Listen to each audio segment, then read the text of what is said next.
This is the Mobile Tech Podcast, brought to you by worldpodcasts.com. Now here's your host, Tech Girl, Miriam Joie. Brought to you by Mint Mobile. Stay tuned for a special offer at the end of the show. Hi, and welcome to the Mobile Tech Podcast. I'm your host, Miriam Joie, and today is Thursday, June 18, 2026, and the excellent Eric Zeman from PC Mag is here with me. Hi, Eric. How's it going? Good, Miriam. How are you? I am really good. Great to see you. We haven't done a show, I think, since we did one at it's been a while. Huawei in China a long time. Or something. Yeah. Dude, listen, congrats on the PC Mag gig.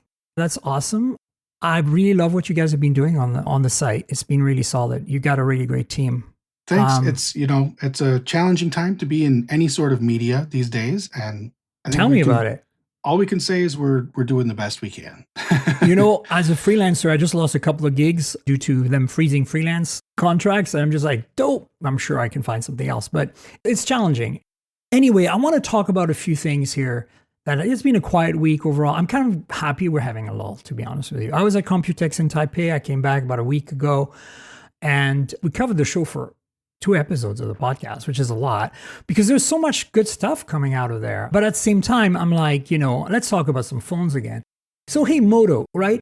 Where do you think Moto's at? Because I feel like, they're kind of climbing back up with the Razr, the Flip stuff, right? And then, the other phones, the G series has kind of been meh. And then the Edge has kind of come and gone. So has the stylus. And then we got the Fold, which is amazing, right? I mean, it's one of the best phones of the year, I think. It's been perplexing a little bit, I think, to watch Motorola, right? They've, let's start with the flip phones. Every year they've been trotting out the new flips. So we got 3 new flips, the Motorola Razr, the Razr Plus, and the Razr Ultra. I was a little surprised to see the Ultra take such a huge jump in price. Yeah. That was already a little bit pushing it on the price compared with the Samsung, right? The Z Flip 7. And, whether it was the memory crunch or some other internal component choices, they bumped that price up quite a bit. And at $200. Yeah. And it doesn't seem to really have risen to meet that price point in terms of. I agree wholeheartedly. Yeah. In terms of the performance and stuff. So it's a little disappointing. And then I think the other 2 were more of a carryover than I was really expecting to see from them. But they just still are fine. They're totally fine phones. Nothing wrong with them. They're good.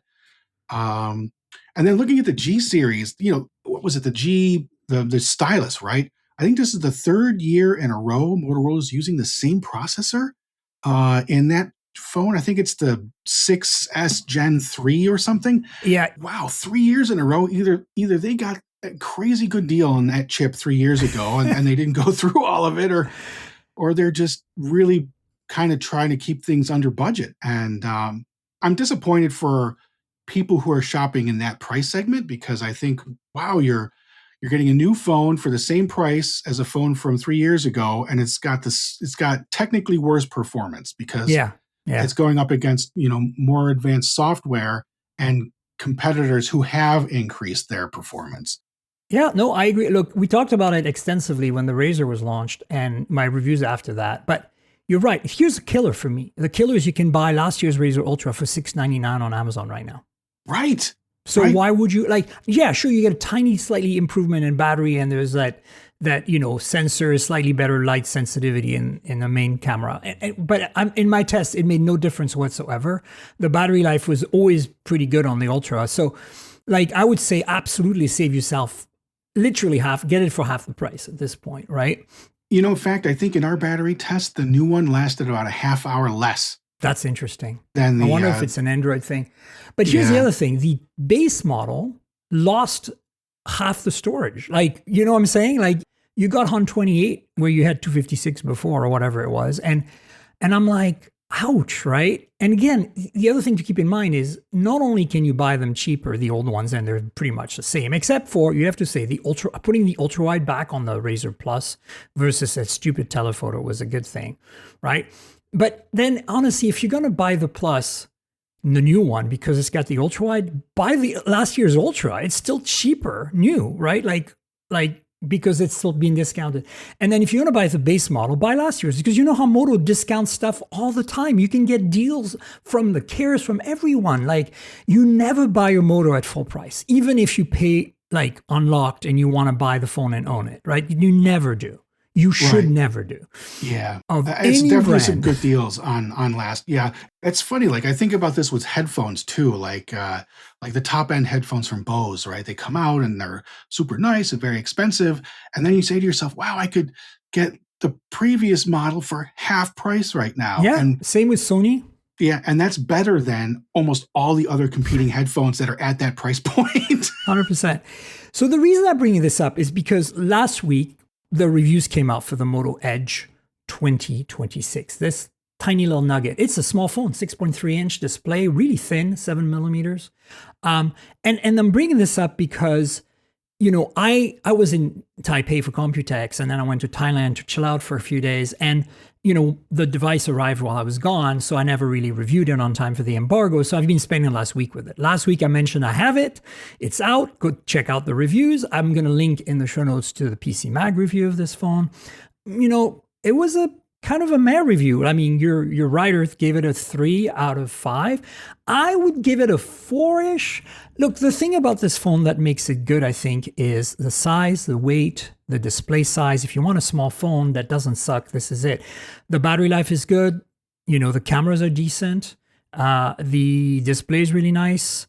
The only thing that could be criticized is the performance on the processor. It's a MediaTek. It's the same chip that's in the base Razr, the 7450 Dimensity. I feel like Motorola has kind of given up competing on performance.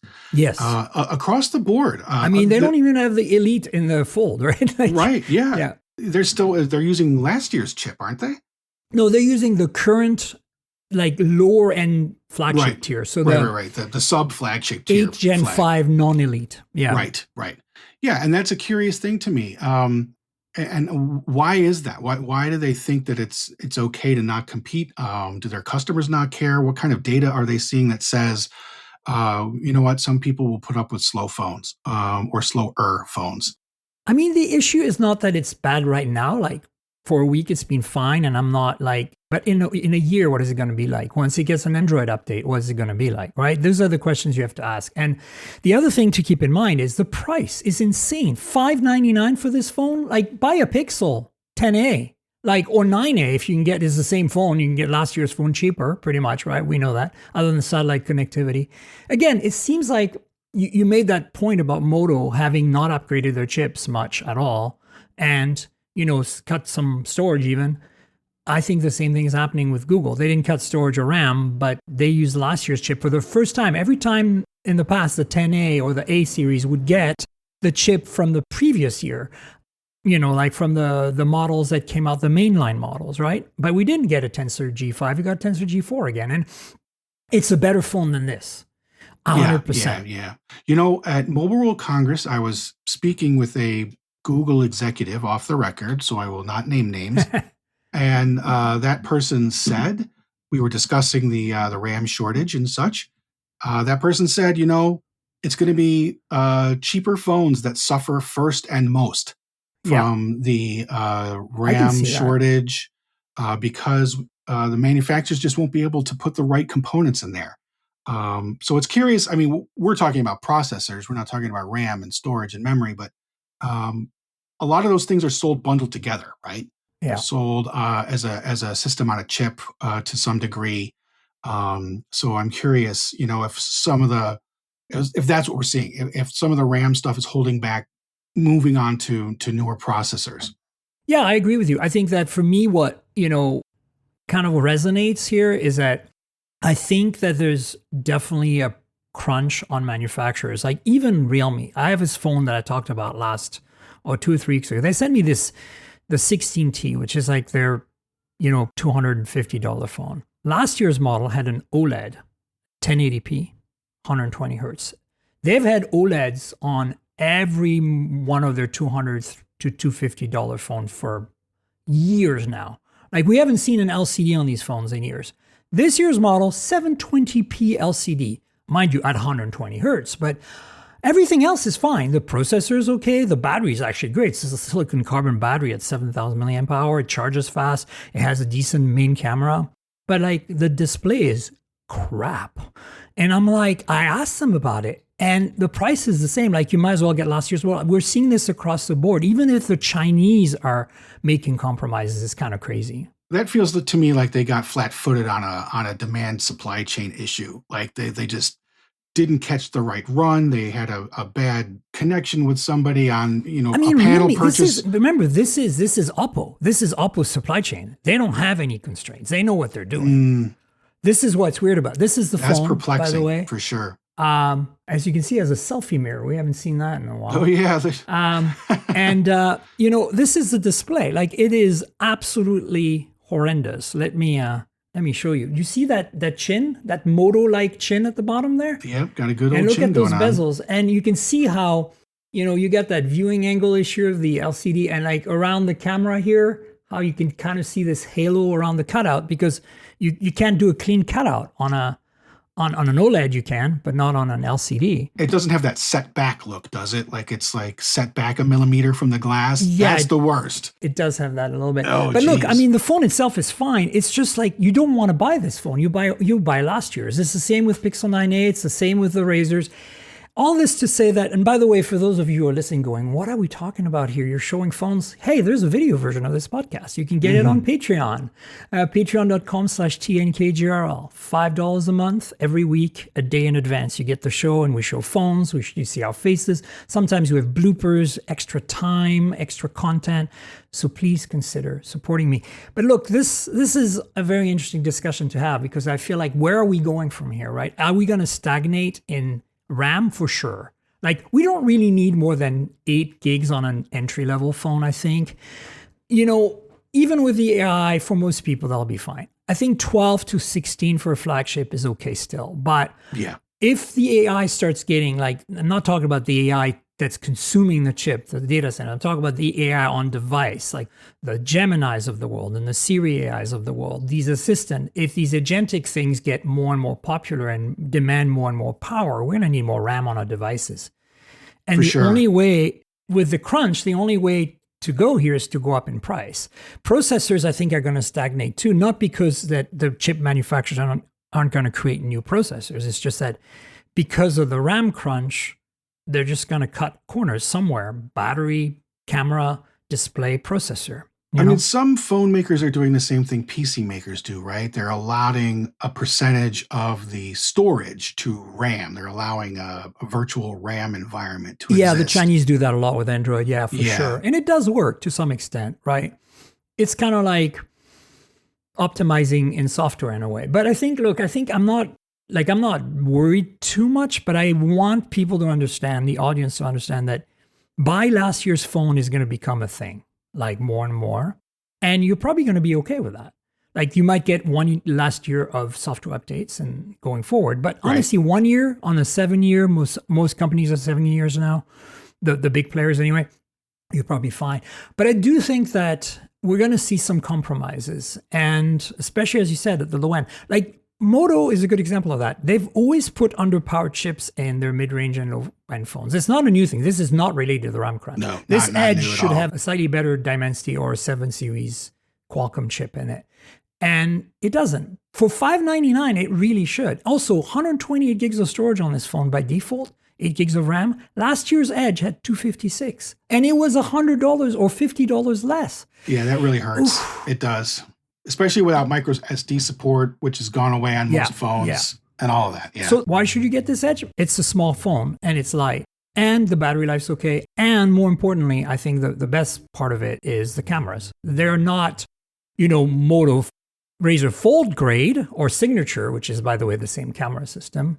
Miriam, I have to laugh. We're calling a 6.3-inch phone small. Well, yeah, no, of course, there's also that. Like, I'm small to today's standard. I'm just saying that the camera system on this is actually all right. It's better than the Razrs, other than the Fold. And the Fold is the Signature, is the same camera system. And I think that's the best they've ever done. So I don't know, but like, you look at this price, unless you can get a discount for this in like 3 months, like, don't buy it now, $599. If you want to spend that kind of money, look at getting a Pixel 9a or 10a. get a OnePlus 15R. By the way, this is funny. In India, the OnePlus 15R is now selling for the same price with more storage, which is kind of, I don't know how they're pulling that off, but it's only in India. Unfortunately, it doesn't apply to us. Are they manufacturing it locally? I think they are. Yeah. That probably is it. Probably is it.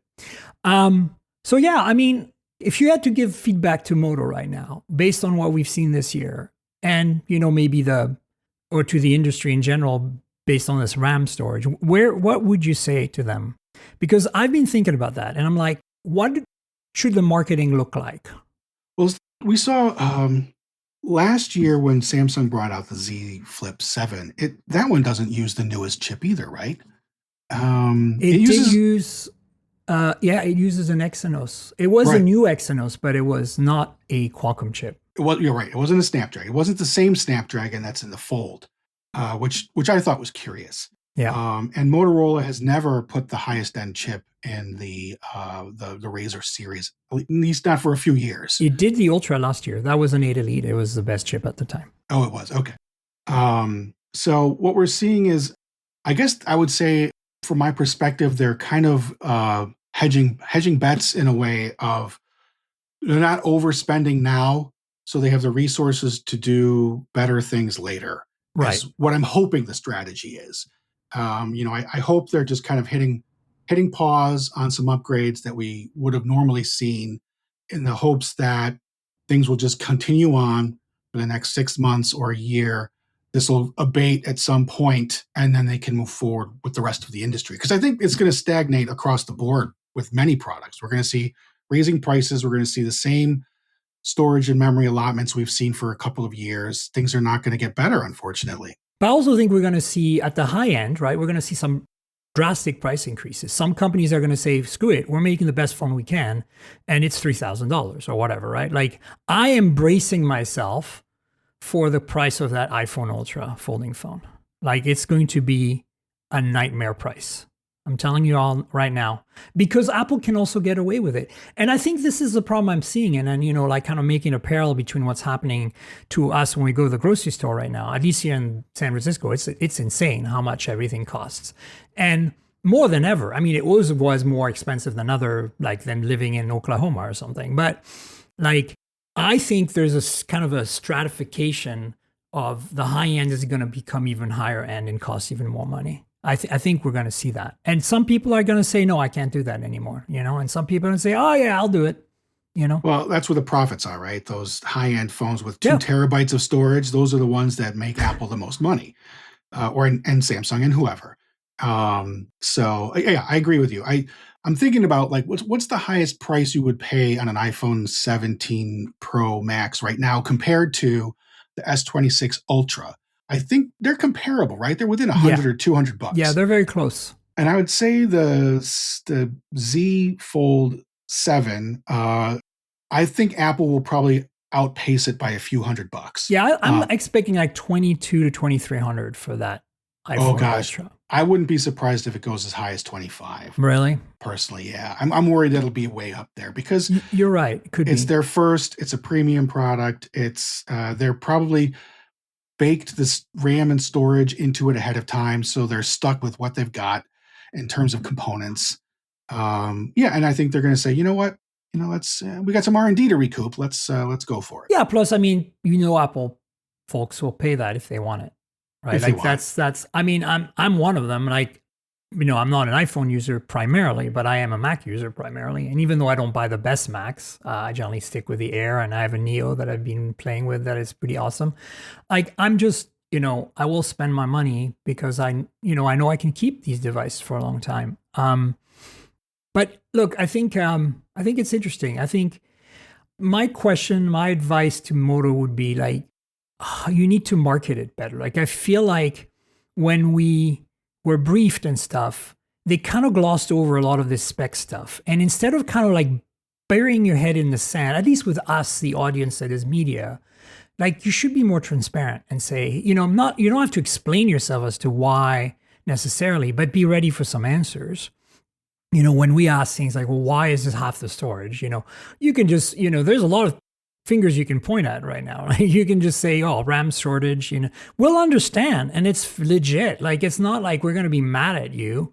Yeah. Like, I mean, I would say, honesty is always the best policy. Right. And being frank and upfront about things sets the whole story at a level. Like, you know what I mean? Like if they said exactly that, yeah, we're keeping prices, the same this year, but we have the storage and that's just the way it had to be this year. Yeah. That's an explanation. We don't have to like it, but at least it's an explanation and we can move on. Yeah. Or like in the case of the Razer Ultra, they could say the price is because of, there's a RAM shortage, but it's also like, maybe that slightly bigger silicon carbon battery is a lot more expensive. And we felt that battery life is a critical thing. And the materials we're using, it's a premium product. The material cost has gone up. And, like all this could be understood as, okay, and we know it's going to come down in price anyway, because, Moto is so well known for starting off way too high on their prices and dropping rapidly afterwards. But to be fair, I actually think that the Razer Fold is priced right. Like, yes, it's a slightly lesser chip, but it's still a flagship chip and it's a solid chip and the results are there. When you use it, you don't really notice any difference. Maybe if you're gaming hard. The one thing I have to give them credit for, it doesn't throttle so much because it doesn't heat up as much as an Elite chip would. And, that was a good call because I've got the Oppo Find N6 here, 8 Elite Gen 5, and that thing just throttles. Like all the folding phones, yeah, sure, on paper you get the best chip, but when you actually start using it like sustained, like you're gaming or something, and it's like, okay, it's like putting like the best possible engine in your car, right? Like put a V10 in there, like, screaming 8,000 RPM red line, and then you can only drive it for 10 miles. Right. And then it goes into limp mode. Right. It starts using 5 cylinders instead of 10. I'm like, okay. And I think in that sense, I like the honesty, but they never messaged it that way. No, and they probably never will. Or but they should. This is a totally valid argument saying, listen, the chip is cheaper and we can manage the thermals better. And in actual use, you won't notice a huge difference. Right. Okay. Exactly. Fair. Yeah. And of course, we have to caveat all of this by saying you and I and our ilk pay way more attention to this stuff than anybody else. For sure. It's all about the user experience in the end, right? Yeah. But I mean, this audience is tech-savvy early adopter audience. That's why we're having this conversation. And speaking of which, let's switch to this phone here, the Xiaomi 17T Pro. This thing is it's a flagship, proper flagship. The only compromise on this phone is that the ultra wide is an 8 megapixel instead of like a 50. That's the only thing. Everything else is awesome. It's got the Leica cameras. I'm showing it for those of you watching on Patreon right now. Leica camera system, 50 megapixel, main sensor, 50 megapixel, telephoto 5x, periscope, big sensors, big quality. Except for that potato 8 megapixel ultra. That's not 8. I think it's 12. But it's not a large megapixel count. Metal frame, as you can see here, it's got the antenna bands. Beautiful OLED, 1.5K. Small bezels. It is a Dimensity 9500 flagship chip. 7,000 milliamp hour silicon carbon battery, charges at 80 watt, 50 watt wireless. It's got all the trimmings, right? Awesome. Great. So maybe you can give up on the ultra wide being a little less. And because it's the T version that comes out in the spring, it's cheaper than the non-T versions that came out in the fall, which have a better ultra wide. But here's the kicker. This phone came out in the fall when the new chips came out, like right after, October, November or something. It is, as you can see, very similar. It has a Bose branded subwoofer here and the same pretty much camera system, metal frame, super beautiful OLED, big battery, silicon carbon, wireless charging, the whole shebang. Snapdragon 8 Elite Gen 5, okay? And a 50 megapixel ultra wide. But the rest of the cameras are identical. You just don't get the Leica branding and the Leica color science and all that. And it's $100 cheaper. Like this 17T Pro is about, I want to say, 1,000. It's not sold in the US, right? But this thing is probably like 850, So think of this as more of like a OnePlus 15 competitor, the Poco, and think this of more of like a, Galaxy 26 plus competitor or something. You know, it's not flagship because they make the 17 Pro and the 17 Ultra and the 17 Pro Max or whatever. They have 17. Xiaomi has just had too many phones. But look, it's a very nice phone. The only thing I don't like about Xiaomi is that software. They are not letting you, you know how most Androids now let you separate the quick settings versus the notifications, right? Right, swipe down from one side versus yeah. other. Or you can combine them. I like combine because I'm old school. Like you and I are old and cranky about stuff. So, you know, I'm sure I don't know how you feel. Maybe because you use an iPhone more, you feel like you like the separate thing. But I don't like the separate thing. And Xiaomi forces you into the separate thing. I'm showing it right now. You know, where you have to do this and then there's an app tray and then you have to do this for your notifications. And I'm like, damn it, like, why can't you let me combine? And there's little quirks like that make the software a little less pleasant than a OnePlus or an Oppo or like, you know, a Samsung phone even where you can change that stuff. So, you know. I think you're going to be software from some companies is just going to be better than others. And these days, a lot of that's what separates a lot of them, right? Is the software experience, because so much of the hardware is close to the same or if not the same. Yep. 100%. For those of you on Patreon, I'm showing you the phone a little bit here so you can have a better view. As you can see, it's a very nice, very premium. I like this color. Let me show you the whole back of it here. It's like a nice slate blue. It's nice, clean design. Like it's very iPhone-like, but it's not an iPhone. Like it's obvious that it's not an iPhone, unless you maybe look at it from the front, and then it's very iPhone-like. Look, it's good, but this Poco, I mean, unless you need the Leica, and to be fair, the Leica color science does add, you know, does have a little of something. But that camera system on the Poco and the fact that you can get an 8 Elite Gen 5, you know, if you're gaming, for example, it's a better phone for that. And you get close, you get 90% of the camera experience and you get a better ultra wide. So I don't know. It's a weird decision to me. Like in the past with the 17 or the T version, this is a 17, but before that was 16T, 15T, etc.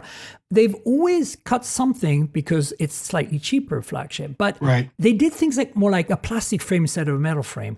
But the specs generally were pretty on par with and this is first time they've like, we're going to throw like a 12 megapixel ultra wide in there. Wah, wah, wah. And I'm like, that is not flagship grade. Like, I'm sorry, that's that, you know. I guess my biggest question is, are these phones being sold in the same markets? Well, so this is sold in Europe. This is sold in Southeast Asia. It's sold in India. Those are the big markets for the, you know, the more affordable flagship. Think OnePlus, you know, they're pretty hot in those. I keep telling people, look, you can buy an S26 Ultra, sure, but you can buy a OnePlus 15. And other than the S Pen, you're getting $400 less for the same huge phone. Yeah, that was, it's a huge saving. And in my opinion, I like the software on the OnePlus better. I think. Plus, it had crazy, amazing battery life. Yeah. And better yet, I would say buy the OnePlus 13 because it's an even better phone.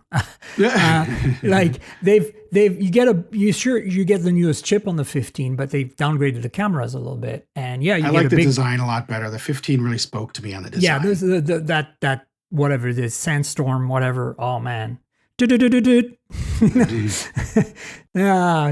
Sandstone. Anyway, but I think it's really, I like the design a lot too. I think that, but if you can live with a slightly smaller battery and last year's processor, the cameras are slightly better on the 13. So I think this phone is solid. I just don't know if I would buy that instead of the Poco when the Poco exists. If the Poco didn't exist, I'd be like, great. You know, the other thing is, and this is always the case, is 6 months ago, the 17s came out.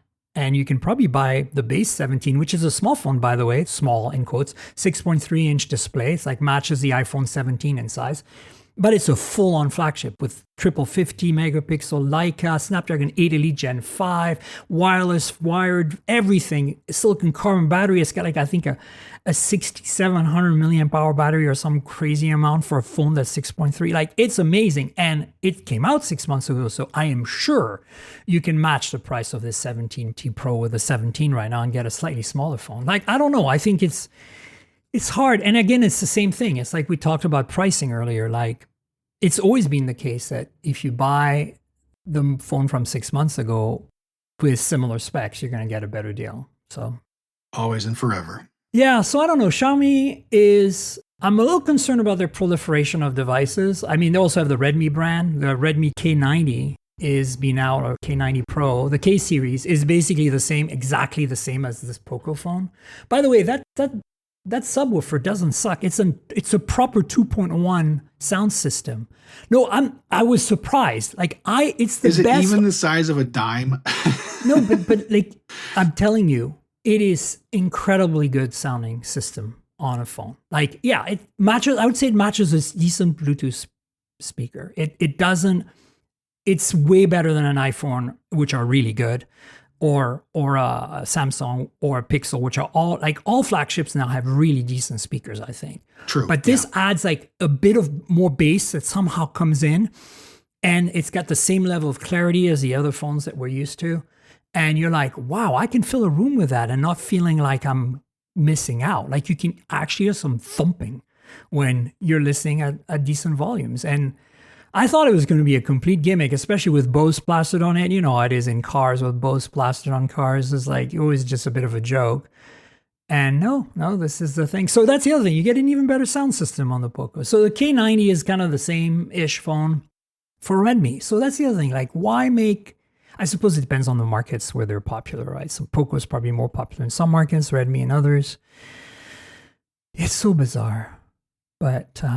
these are brands most new Americans have never heard of. But here's the thing, like if you look at it from logically, right? Xiaomi divides down into the Xiaomi brand, Mi, and then you got Poco and you got Redmi, right? And Realme was kind of like the sub-brand below OnePlus that BBK Group at the time created. And didn't both of those target India? Yeah, exactly. That Middle East mostly? And I believe they were initially targeting online sales, and then they became more retail oriented because having storefronts turns out to be a thing because people want to touch the phones and play with them.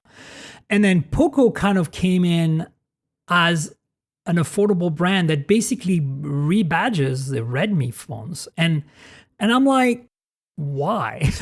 But the Poco devices have more fun colors, and are generally more kind of like well-rounded in their spec sheets, and it's kind of interesting. Like it's part spinning, right? Xiaomi invented it. Oppo followed suit with OnePlus, Oppo, and Realme. Like all the Oppo, Realme, and OnePlus phones I have right now are like basically like variation on the same part spin.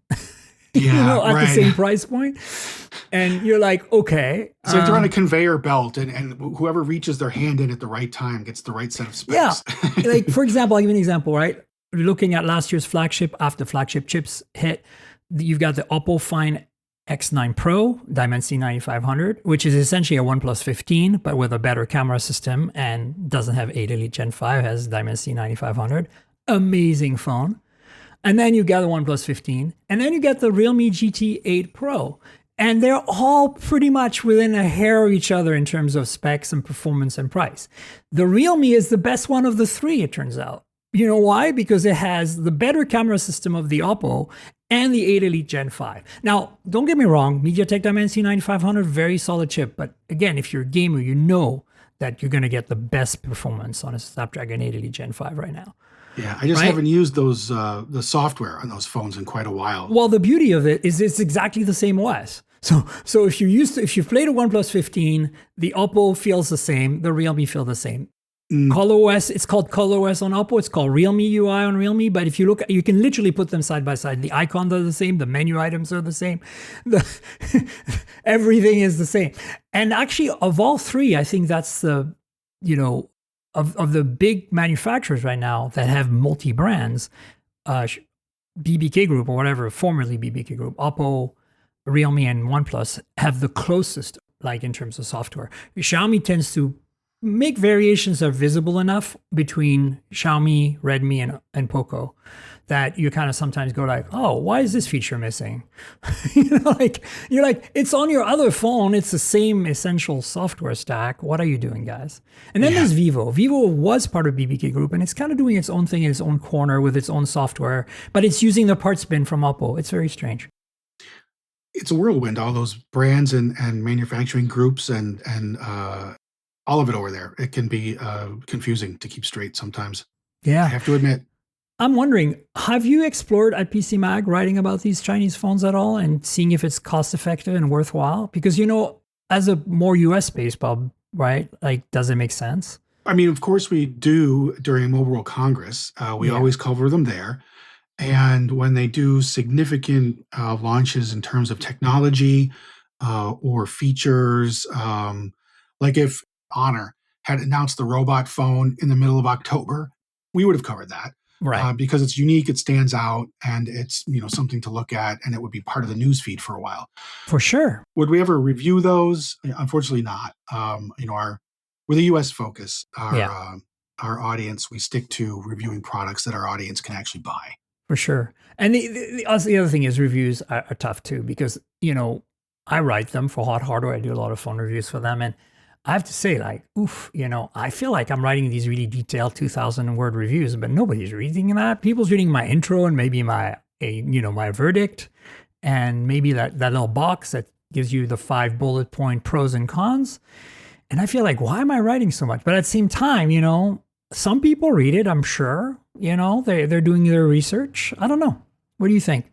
I mean, we find that I think along with most of the industry that's reviewing phones or other products, that traffic to reviews is down across the board. It's always been the case that readers focus on like what you just said, the bullet points, the intro, and the conclusion, because that's a condensed version of the whole review, right? Yeah.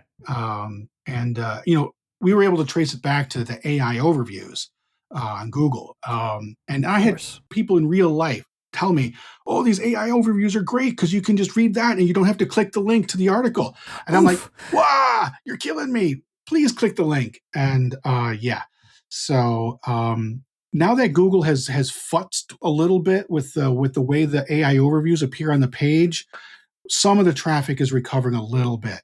But, it hasn't leveled off to the point where it's, headed back to where we like it to be. I mean, I think that's universal if you talk to any publisher right now. Like, I have to be honest with you, when I do a quick search in Google, the AI overview is really helpful. And I will click through to the link if I want more info, but if I'm just researching something quickly, I'll give you an example. I'm writing my MacBook Neo review right now, and I wanted to know, like, how long does Apple usually update its software for the Macs, right?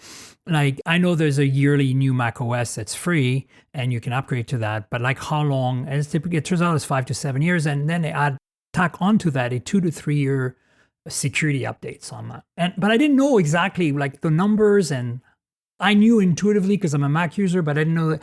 I Googled it and it came with an AI result, and I was able to drill through a bunch of links to get more info. But the summary, because I check, right? Like, it's AI, it could be wrong, but it was right.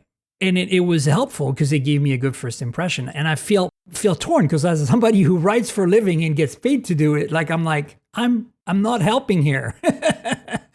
Yeah, I mean, the official word I've been given from the fruit company is, you'll find our products are supportive from 5 to 10 years. I know. We get that. But like, practically speaking, we want a more obvious concrete answer, number. right? Yeah. I mean, I'm on a MacBook Pro from late 21 right now. And it runs just as well as the day I bought it. It was 100%. Like, I'm on an M2 MacBook Air most of the time. Right now I'm on my Neo, but my M2 MacBook Air is 4 years old and it's totally fine. Battery's at 85% health. It's been my mobile device when I travel, and I travel about a third of the year. So I'm on the road a lot and I use it a lot. But, I had an M1 Air when it first came out, and that thing lasted forever as well. I passed it on to Theo for a while, my producer, and it's like, anyway, it's pretty impressive. I tend to keep my Macs 5 to 7 years on average. They sometimes get kind of retired for secondary use in that time, but they last a long time. Mm-hmm. Let's switch to AWE happening right now, the Augmented Reality World Expo, whatever it's called. And it's about AR, XR, VR. I like the idea of us wearing glasses one day that, can like augment reality like we see in movies. But I like the idea that it could do that for a whole day and a form factor that doesn't suck. And we're not quite there yet. So I kind of keep an eye on it from a distance. As for VR, like goggle type things, like ski goggle things, like, Vision Pro or whatever. No. Anything that makes me sweat within 10 minutes of wearing it is not something I'm interested in wearing. Yeah, and I do think we're seeing the market shift. I think We had these very, very slightly smart glasses for a few years, Yeah. like Google Glass or something like that. They just had like a tiny little screen that blipped a little couple of things of information at you Yeah. Yeah. sometimes. And then we got the whole thing. We got the mega headset that does everything. But with those, you're confined. You have to be sitting down or standing in a safe room, and that's a isolating thing for one person to deal with. I agree. Having something that's lightweight, fits on your face like a pair of sunglasses that you barely notice, that can feed you information. That's the dream, right? We all want access to Gemini Live wherever we are, and a pair of glasses seems like a really good fit because you can fit speakers in them, you can hear the feedback, you can fit a microphone, you can fit cameras, and whether or not you can get a full day of battery life, though, I think that depends on how thick you want the stems to be.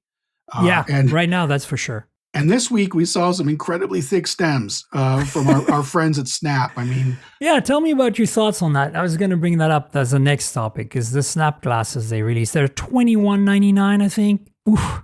bonkers pricing. I was not expecting them to come in at a price point that high, like half as much as the Vision Pro. Yeah. Now, granted, it has many of the same features as the Vision Pro. It can do a lot of the same spatial stuff, which requires good computing power. Yeah. So they have high-end chips in there.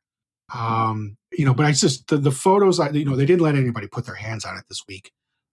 They just had it in a display case at the conference. And so weird. I think there's a good reason for that. I think it's heavy. Because the pictures I saw, it's like weighing down, squishing people's ears and stuff. I think it's, they don't want people commenting on that just yet. Is this a product, like, remember they've done another version before that was for internal use developers? Is this actually going to be sold for consumers or what? The hint was that it would be by the end of the year, right? That was the product cycle I thought I was hearing. I think they need a few more months to finalize, the speeds and feeds and fine tune their power usage and thermals and all that stuff. The tech is there. We know it is. It's just how long is it going to last? And how seamless will the experience be? And is that what people really want? Are they going to use all those features? I mean, the original Snap spectacles, I'm talking like the $150 ones from like 10 years ago. That was just a camera. You walked around, you like clicked and took pictures and photos of things. Those were our first person view experience. Before you could put a GoPro on your face. That was really cool, honestly. I had Google Glass and I did some first person videos with it, and it was really awesome, You bought them in a vending machine. Like, how fun was that? That's right. Oh yeah, the specs, the original. I'm not against this. I'll link to the story you guys wrote, Chloe, on your team, because I think it's really interesting. But we need, and this needs to happen to get to where I want to be. But we need thinner, we need lighter, we need better battery life, and maybe par down the features a little bit to get there first, right? Like, I think that having cameras for first person is great. Having speakers for audio and conversations and talk to the AI is great. The speaker mic. Display, maybe, but then you start getting into complicated, right? Like, and costly. And so, I think I would rather do without the display part and then go to, the display, adding it when we can. Because with cameras alone, you can situate yourself, right? Like, you can ask the AI, hey, what am I looking at right now? Or tell me how to navigate to blah, blah, blah, because it sees where you are, right? Like, you don't need the display for feedback as much. You could potentially pull out your smartphone or your smartwatch for a quick view of something. So I feel like this is where we need to go in the interim. And if we can do that with 1 day or most of a day of battery life, it would be pretty great. I think what the ideal path is to migrate features from the phone over slowly. Yeah. Take so we need speakers so that maybe we can do calls and a mic and cameras, simple. Let's get the basics down first and then, shift something further up, like more on-device translation or something, like whatever. It's something that's probably not a small step, but you know what I mean? You get what I'm trying to say. Yeah. So I don't know. I'll see how it goes. I'm more excited, honestly, about the Xreal Aura glasses right now.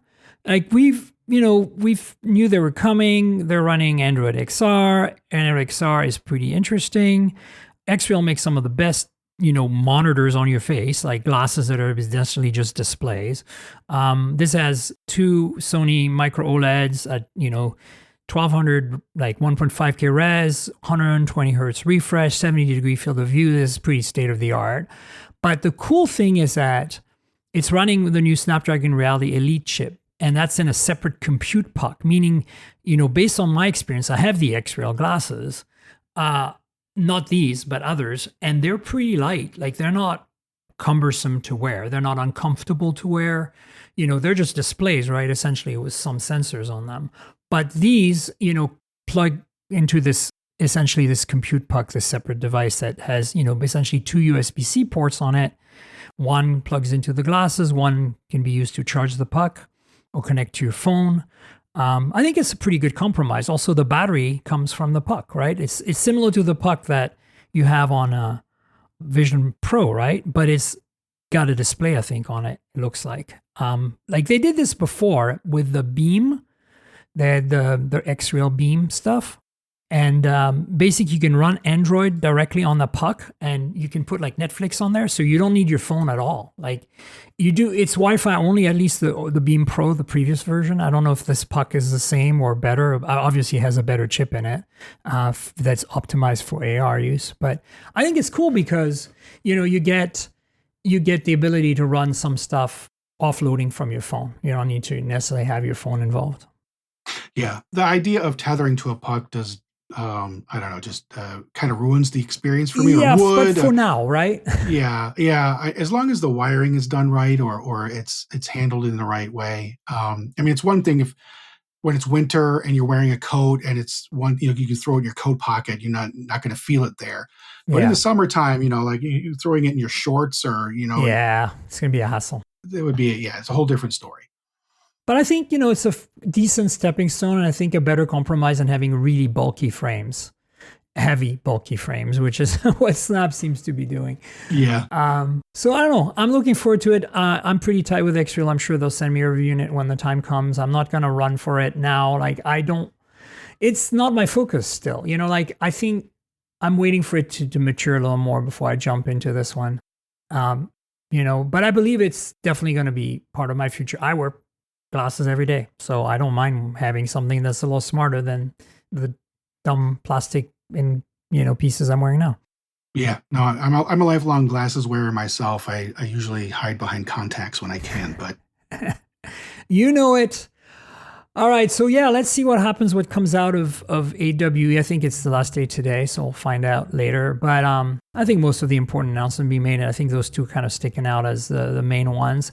PSA for all of you with Pixels: Android 17 is rolling out, so keep an eye out for and an ear out for this to happen on your preferred Pixel device. I haven't seen anything on my 10 Pro XL yet, but I'll let you know if I do next week. You must not be pulling hard enough on that software. Check for software button. Look, I'm not desperate. Like, it's my main phone.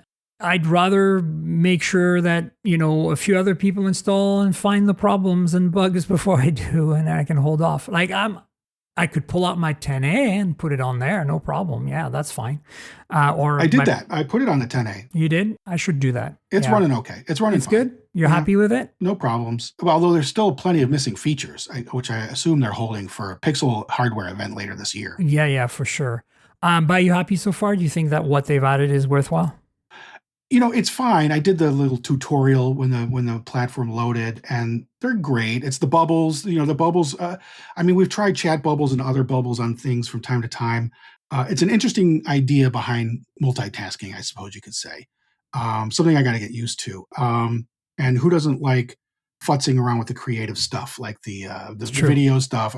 But of course, you can only do so much with it at the time. So that's the fun stuff is what they've added. I think they haven't added some of the useful things, like the anti-doom scrolling thing, the, you know what I mean? So, and they haven't done the emoji yet, those 3D emoji. So we're still waiting on some of the, things that we'll use more often. Yeah, I'm looking forward to trying it out. I just really haven't had time, to be honest. I've got so much on my plate right now. It's like, let's see it come when it comes. Four little news bits that are kind of fun that you and I can kind of reminisce about some things about. First, OnePlus N series is back. And I'm saying back because, well, the N was North America. We were getting cheap Android phones or affordable Android phones from OnePlus under the N brand. OnePlus Nord N20, N30, N10. There's a whole bunch. I reviewed them back in the day. They were pretty competitive. They really hit hard on Moto's G series, right? They're great little phones, and they were actually sold by T-Mobile. Like T-Mobile sold them in carrier stores. They were pretty awesome. And so, those are gone, but that branding without the Nord part has been essentially recreated for India, and there are some new phones that are going to be announced on June 30th. So those of you abroad, I know I have a pretty global audience, keep an ear out, especially in India, for the new line of affordable OnePlus phones, N series. I have a feeling these are going to be even lower end than what we were getting, in terms of price and features, just to really kind of get the base of the market. Because remember, the Nord series is sold in India. It exists there. The CE series is sold in India as well. Those are the C was kind of the European equivalent of the N series in North America back in the day. So they have options already for affordable phones. So it'll be interesting to see what happens. But this is all to say, hey, OnePlus, what's going on, right?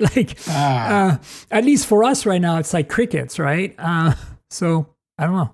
They have not said much. They keep saying nothing. When we ask them, they say, refer to this blah, blah, blah statement. And it's, it's a canned response. Yeah, I know. Been very quiet though. They were a no-show at Mobile World Congress, and they usually have a pretty big footprint there. Yeah. At least from a socials perspective. And they were nowhere to be found. So I can only hope that good things are still in store there. I mean, we're seeing rumors on OnePlus 16, so I think it's coming. I think that whether we get it is a whole different story in North America, and that's my biggest concern right now. Where will we get it? I'm sure that they're going to continue. I think that, like, the fact that they're launching a new brand in India, it's low end, but maybe that's where they're going. Maybe they're going to make a few flagships that are going to sold in China. I've been covering some of the new phones that are like in this spring. They've launched a bunch of new phones in China. They're like the Turbo line, which is their gaming line, the Ace line. That's the other one I was thinking of. That's also China only. That's the equivalent of our 15R, but they have 3 or 4 variations around that. They don't have just one. So that's kind of their mid-range. I mean, there's a whole bunch of stuff going on with OnePlus, but it seems to be right now India and China, and maybe some other peripheral markets like Malaysia, Philippines, or whatever. But I really hope we can at least just keep giving us the flagship every year. You don't even have to give us a 16R if that happens. Just 16 would be nice. I do feel like now that you say all this, I do feel like the N series could be just some sort of branding experiment. For sure. To kind of see where they can push into markets, to see what kind of response they get to, something that's not a brand that they already have that's out there, something that doesn't have a preconceived kind of status. Like hit the reset button and try to get some new market share that way. Yeah. What if you had a tablet that had a built-in 9-speaker JBL system that looks like a big hockey puck permanently attached to the back of it, and that you could use around the house for content consumption, watching Netflix, kitchen recipes, all that stuff? Well, you can have that now. Like we needed that. I don't know. But Lenovo made it happen with the Lenovo Tab Plus Gen 2, which is got Dolby Atmos and you remember the LG phones that had the power button and the volume rocker in the back of the device? Oh, yes. Well, this Lenovo tablet has that, and I think it's very cool. Wait, what? I haven't seen that. Click on that link in my show notes that I sent you, and you'll see it. Oh, the buttons are on the back. That's craziness. Yeah, isn't that cool? And it's a built-in kickstand. So around this gigantic speaker puck thing is a little kickstand that you can spin. So it's kind of like, pop socket basically, but gigantic and metal, and strong for a tablet.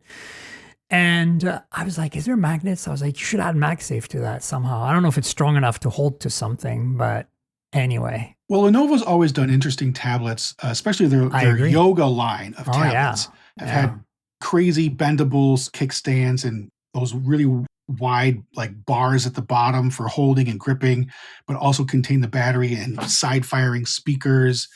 I do like that Lenovo continues to experiment with the tablet form factor and churn out interesting, blended devices that are great for media and other things. Yeah. I mean, besides that, it's got a 12.1 inch LCD. It's a 1600 pixel resolution. It's nice. See what else? We got a camera in there. Dimensity 7400 for the chip, which is perfectly fine for content consumption. It does have micro SD expansion, which is cool. It comes with an optional pen and a cool little carrying case. You can not that you probably want to leave your house with this, but if you did, you could, and it's stylish enough. Yeah, I mean, I think it's cool. Yeah. I'm looking forward to giving it a shot. That's for sure. Yeah, same here. All right. Next up is Sharp Aquos R11. So the R series has been their flagship for years. Every year they have a new one. I don't know who really makes that for them, but it's using generally the latest display tech from Sharp, which is usually an OLED of some kind of really high quality. And then it has some really great cameras usually, and a flagship-ish processor, and it's only sold in Japan, generally through the carriers.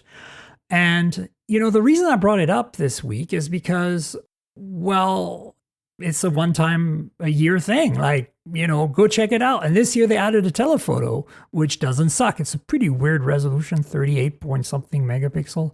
It's probably just cropped, right? Like they trying to keep the Z depth on the periscope telephoto or whatever. Probably, yeah.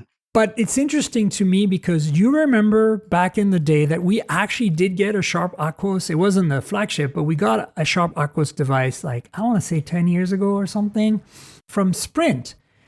And it had that crazy, one of the first phones was almost no bezels on three sides. Yes, I absolutely remember this device.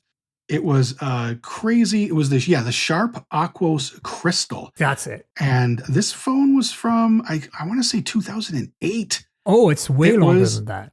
2000 and, no. This is, the Sharp 2014.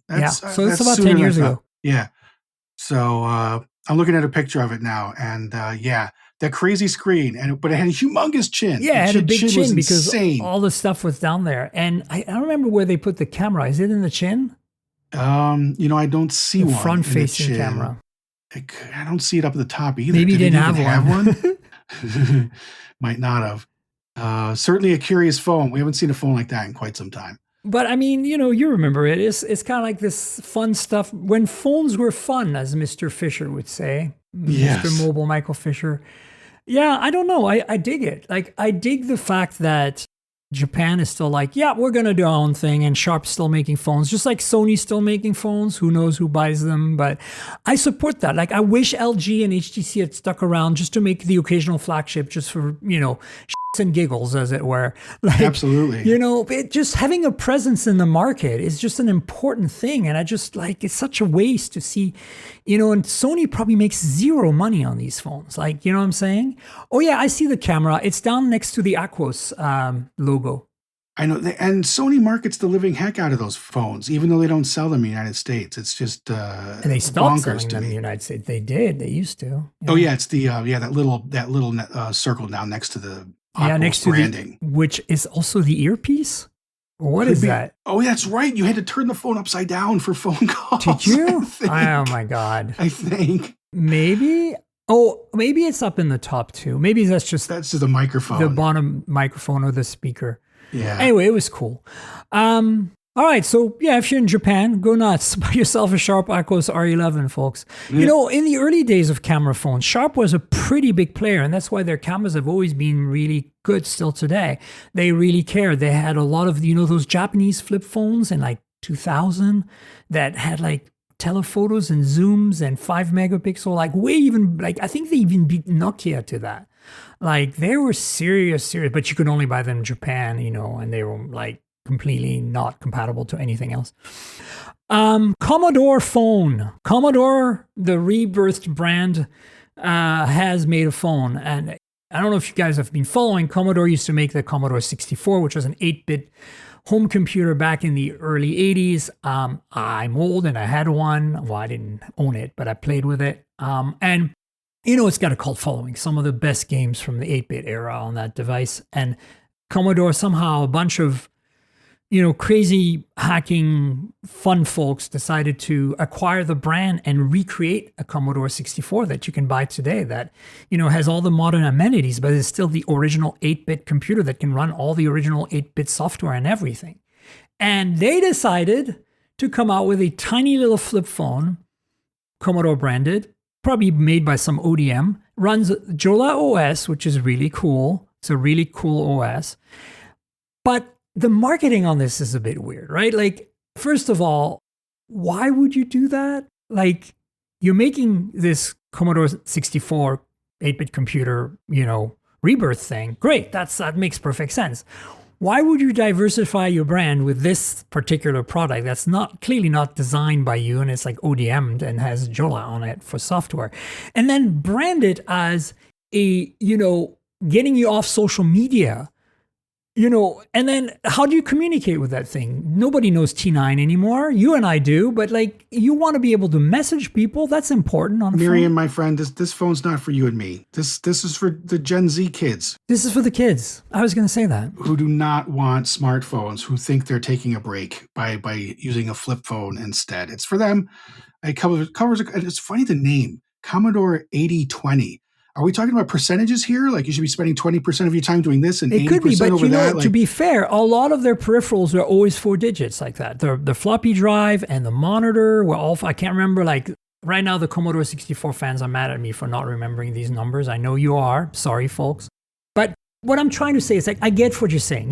It's for the kids, Gen Z. It's how does it fit with the Commodore 64 brand, the 8-bit computer? Because the 8-bit computer, it's for a small audience. I feel of like they're both targeting young people who want to experience 8-bit computing, fair, right? And maybe want to play those cool games. But they're also targeting us old people who reminisce and want to have that experience again with new modern hardware that doesn't, break. I don't know that this isn't going to break, but... No, but I'm just saying, like, how does this phone fit into this narrative? Like, it seems like a completely off to the side thing with just Commodore branded on it. I don't get it. I think a white label company approached them and said, "We have an idea for you guys." Yeah. And they fell for it. And this is the result. Hey, I've gotten in touch with PR folks because Jola sent me the announcement and they connected me with the Commodore people, and I'm requested a review unit. They're going to send me one when the time comes. So, hey, I'm on board. I want to try this out, and mostly for the Jola OS, because I want to see how they managed to stick the Sailfish OS, which is Jola's OS, onto a non-touchscreen, I guess, phone with a T9, because it supports apps, Jola OS. So, right. Should be interesting to see. Could you make it back into a social media phone? Oh, well, if you wanted to. I'm sorry. I'm reading our article just so I can make sure. Please do read correct. your article. The main internal display is a touchscreen. Oh, it is a touchscreen, but it's disabled. The touch functionality is disabled. Oh my God, that's freaking classic. Okay, and of course, the name too. It's the callback. Of course, it is, because could they be more obvious? All right, smart. This is pure marketing exercise. Maybe I'm looking too much into trying to connect it with the Commodore 64 rebirthed 8-bit computer they're doing. Hey, all I want to know is, does it play summer games? Good question. I don't know. That's a good question. Look, we should just leave it at that. You and I are going to get, maybe not you specifically, but someone at PC Mag will get a review unit, right? Like, let's make this happen, hope so. Right? I sure hope so. So I will do it too, folks. Stay tuned. They said like more later in the year. So I'll be back with an update. Listen, Eric, it's been fun. Do you want to tell folks where they can find you on the internet, your various social media, and what you do at PC Mag, and where you write? PC Mag, but I'm just saying, like, do you have any other projects on the side that are fun or something? Oh, unfortunately, no. Yeah, I would say, just PCMag.com is where you'll find me mostly. I am on social media, but my handle is not the same. It's different per thing, and I can't remember which one's which anymore. Well, I'll tell you what. Which one do you use the most? I'll find that handle and put it in the show notes. I would say go with Threads. Yes. Or Instagram. And it should be the same on those two. I think it's just my name. All right. Eric M. Zeman. So perfect. I'll put it in the show notes, folks. So follow Eric and me. Obviously, if it's your first time here, please consider subscribing to the podcast. I'm at Tankgirl, TNKGRL, on all the socials except on TikTok, where I have added my year of birth 6'9", so Tank Girl 6'9", because I couldn't get my handle there. But I'm not very active on TikTok, so mostly Blue Sky or primarily Threads and Instagram, really, just like Eric. So find us there. Tell us what you think of what the stuff we talked about this week, and, comment, whatever. And then, the podcast, as I said, if it's your first time here, mobiletechpodcast.com is where it's at. There's an RSS feed there. I'm on all the major platforms. You can add me on Google, Spotify, Apple. Well, YouTube Music is Google. You know what I'm saying. So if your app lets you rate or review the show, please consider doing that. And if you want to watch some videos, there's a YouTube channel, youtube.com/mobiletechpodcast. And I just publish like once a month, usually like an unboxing or a hands-on or a review or something of something that I find interesting. So yeah, you know how YouTube works. Like, subscribe, tell your friends, click the bell, comment, all that stuff. And if you want to support me, as I mentioned before in the show, there is a Patreon, patreon.com/TNKGRL, like my handle, Tank Girl. And you can get the video version of this show every week for $5 a month, and you get it a day in advance. You get it with usually a bit of extra content, maybe some fun devices that we just showed, like this Moto Edge 2026 that I showed earlier. Yeah, so please consider supporting me with Patreon, patreon.com/TNKGRL. And finally, I want to thank our sponsor, Mint Mobile. You know I review a lot of phones, so I'm constantly juggling multiple devices. While that's fun, it also means I'm spending a lot of money for wireless service on multiple SIMs. Thankfully, there's Mint Mobile, and that's who I'm teaming up with for today's podcast. If you want to save money on your wireless service, switch to Mint Mobile. You've probably seen the Mint Mobile ads featuring Ryan Reynolds, but let me quickly tell you how fantastic their service is, especially for tech-savvy early adopters like us. Mint Mobile offers premium wireless for as low as $15 a month, and you don't have to sacrifice any coverage, speed, or data. They're built on the nation's largest 5G network. They keep costs low because they sell direct to you online. They cut out the retail stores and salespeople. Why should you pay more than you have to for access to the same network? In my experience testing phones, Mint Mobile delivers the same data speeds and call quality as the big three for a fraction of the cost. Switching to Mint is super easy. Thanks to their eSIMs, you can sign up and activate immediately right on your phone from the comfort of your home. No more standing around waiting in line at a big wireless store. You can keep your current devices and phone number and easily switch services. And if your phone isn't eSIM compatible, Mint will ship you a new SIM card free of charge. The whole process only takes 15 minutes, and if you get stuck, Mint has a great customer service team to get you through it. All Mint Mobile plans include unlimited nationwide talk and text, plus lightning-fast 5G and free mobile hotspot. Mint will show you how much data you use each month and recommend plans that save you money. Mint also offers a modern family plan that lets you set up a super affordable family plan with as little as 2 lines. Use my link, mintmobile.com/mobiletech, to get premium wireless starting at $15 a month. Stop paying more than you need on your wireless bill and start saving big with Mint Mobile. Eric, thanks so much for being on the show again. I appreciate you having taken the time. Thanks for having me. Good to see you again. Absolutely. We'll have you on the show again in the future. And folks, we will have a podcast next week, so stay tuned for that. Until then, cheers, everybody. This has been the Mobile Tech Podcast with Tank Girl, proudly presented by worldpodcasts.com. You can visit us online at mobiletechpodcast.com.